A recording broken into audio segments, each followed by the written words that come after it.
learned how to make these edges. So now we will learn how to make these corners.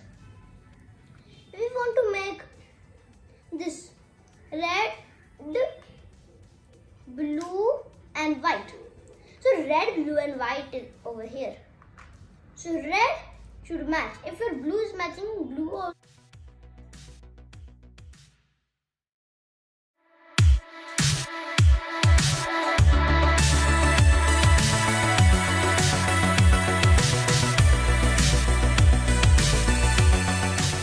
like this.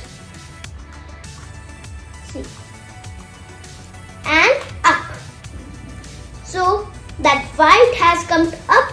So now it is ready to go. Like this. And like this. Like this. And then like this.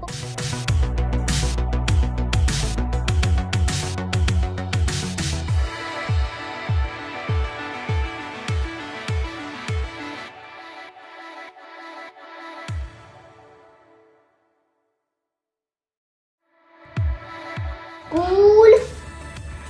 Mama has come, going to mom and then home. So now the corners are done and bye bye. Thank you for watching. Please like and subscribe. And it is done.